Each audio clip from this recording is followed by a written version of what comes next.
तेरी मेरी कहानियाँ से सभी अपडेट पाने के लिए बेल आइकन दबाएं। आज की कहानी है यह माँ संडा खाने वाली, क्या जाने हमारे रीति रिवाज। काजल ने अंदर झांक कर देखा। कमरे में कोई नहीं था। बाथरूम से कुछ आवाज़ आ रही थी। इसका मतलब वो नहा रही है। उसने धीरे से जाकर सूटकेस खोला और हाथ में भरा पानी का लोटा उसमें खाली करके चुपचाप वहाँ से लौट आई। कुछ देर बाद घर में अलका जी ने हंगामा खड़ा कर रखा था। मैं तुम्हारी सारी चालाकी अच्छे से समझती हूँ।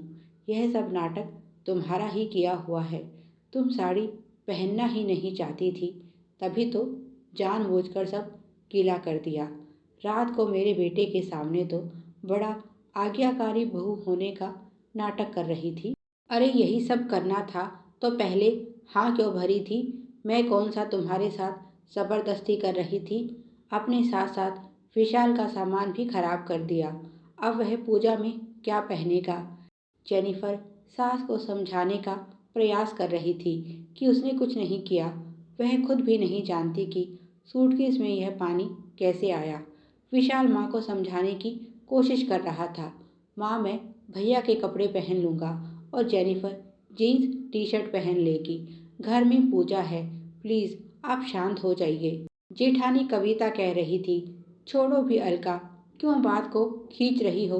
बहू साड़ी पहने या जीन्स, क्या फ़र्क पड़ता है? बच्चे पूजा में बैठ रहे हैं, यही हमारे लिए काफ़ी है। अलका चिल्लाई, आपको फ़र्क नहीं पड़ता पर मुझे पड़ता है। क्या ज़रूरत थी आपको इन्हें यहाँ बुलाने की? गांव भर की औरतों के सामने मेरा मजाक बनाकर ही आपके कलेजे को ठंडक मिलेगी। और तू विशाल, तुझे मैं क्या कहूँ? क्या ज़रूरत थी इस औरत को यहाँ लाने की? तू अकेला भी तो आ सकता था। वैसे भी यह माँ संडा खाने वाली क्या जाने हमारे रीति रिवाज और धर्म कर्म।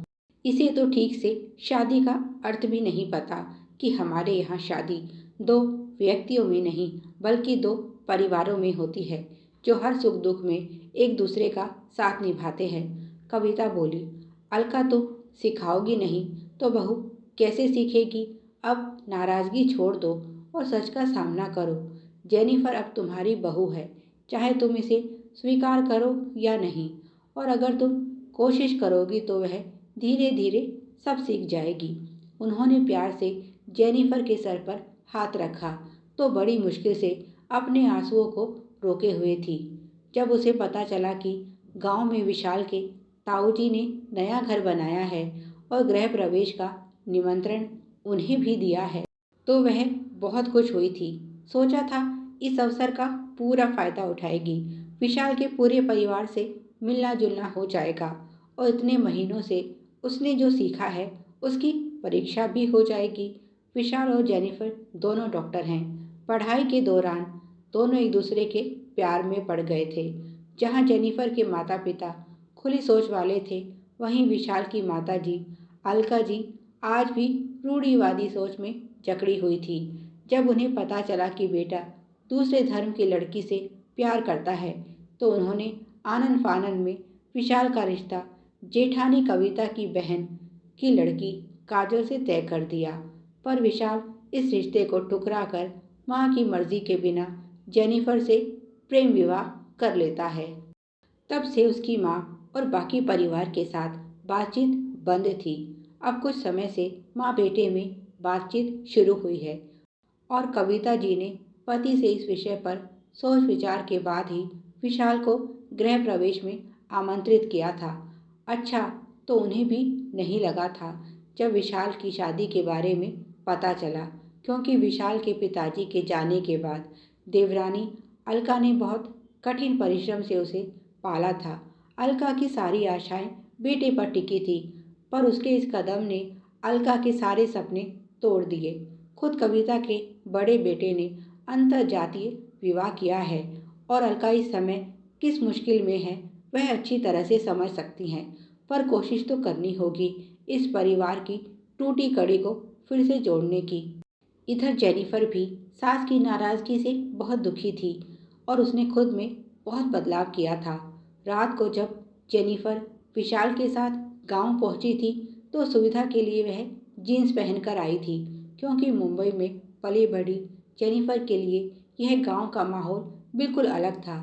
उसने विशाल से पूछा भी था कि उसे क्या पहनकर चलना चाहिए।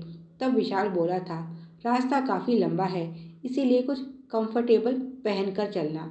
बाकी घर पहुंचकर माँ और ताई जी से पूछकर कपड़े पहनना, क्योंकि हमारे यहाँ शादी के बाद लड़कियाँ केवल साड़ी पहनती हैं, इसीलिए शायद तुम्हारा सूट पहनना भी वहाँ किसी को बुरा लग जाए।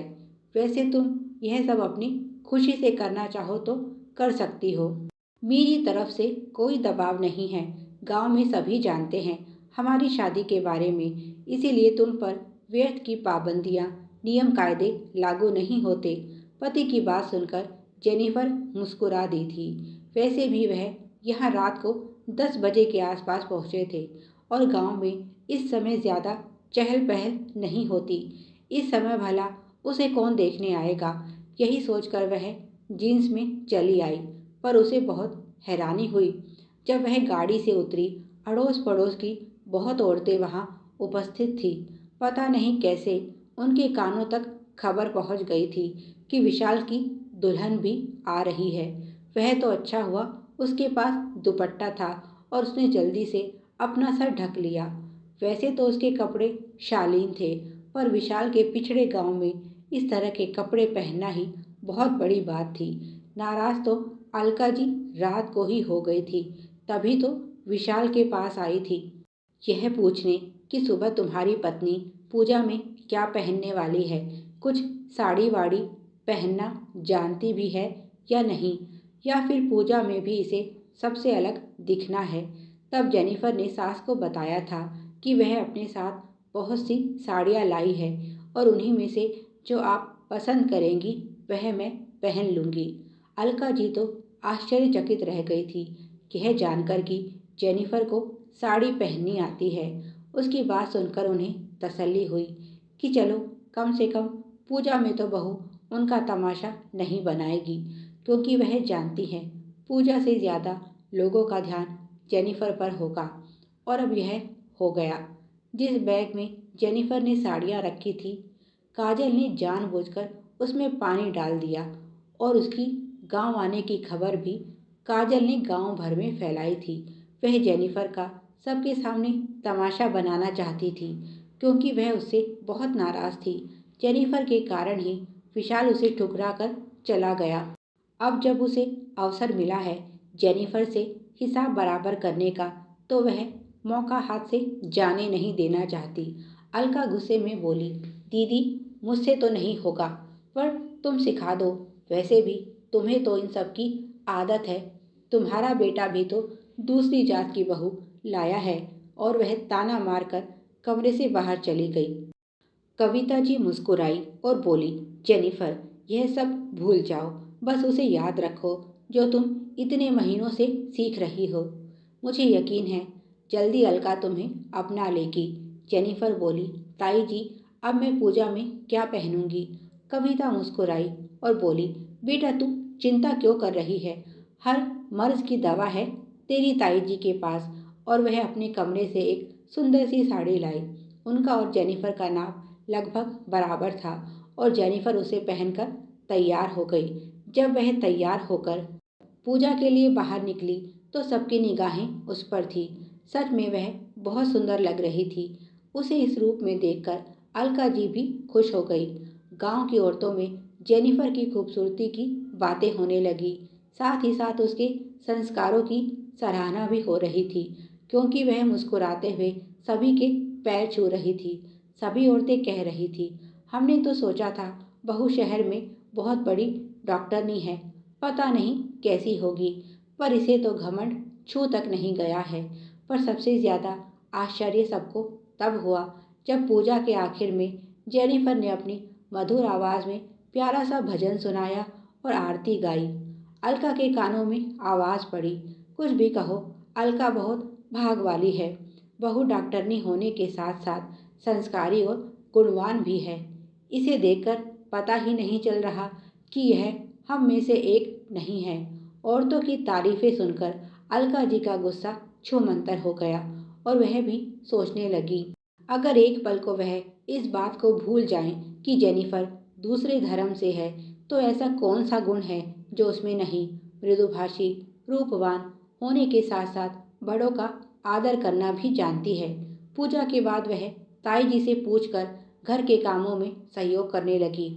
अलका जी चोरी चोरी उसे ही देख रही थी और सोच रही थी, इस लड़की ने इतना सब कब सीख लिया। उसे देखकर लग रहा था जैसे वह वर्षों से इस घर में हो। अलका जी मिट्टी के चूल्हे पर बैठी चाय बना रही थी कि उनके आंचल ने आग पकड़ ली। वह तो जेनिफर ने फुर्ती दिखाई और आग ज्यादा बढ़ती उससे पहले उन पर एक बाल्टी पानी डाल दिया, पर फिर भी उनका हाथ बचने के प्रयास में जल गया था। जेनिफर अपने बैग से दवा ले आई और उनके घाव को साफ करके दवा लगा दी।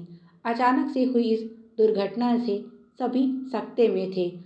सब और जेनिफर की समझदारी की तारीफ हो रही थी। जेनिफर अलका जी को सहारा देकर कमरे में ले आई। पीछे पीछे कविता जी और कुछ औरतें भी आई और उनके कपड़े बदलने में सहायता की। कविता जी बोली, अलका तुम अब आराम करो। यह सुनकर बाकी सबके साथ जेनिफर भी बाहर जाने लगी तो उन्होंने पुकारा, बहू तुम यहाँ बैठो मेरे पास। यह सुनकर जेनिफर और कविता के चेहरे पर खुशी छा गई और जेनिफर जल्दी से माँ कहते हुए सास के गले लग गई। कविता जी मुस्कुराते हुए यह कहते हुए बाहर निकल गई, अब मुझे चलना चाहिए। लगता है सास बहू में बहुत लंबी बातें होने वाली है। अब मेरा यहाँ क्या काम। काजल यह देखकर मन ही मन जल भुन गई।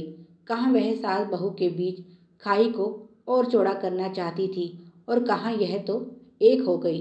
उसकी चाल नाकामयाब रही और अलका जी ने आखिरकार बेटे बहू को माफ करके उन्हें अपना ही लिया। प्यारे दर्शकों, आप सभी की सुविधा के लिए चैनल पर सैकड़ों कहानियाँ विभिन्न प्लेलिस्ट के रूप में उपलब्ध हैं। उन्हें भी पढ़ें और अपना प्यार दें। धन्यवाद। Please like, share and subscribe. Thanks for watching.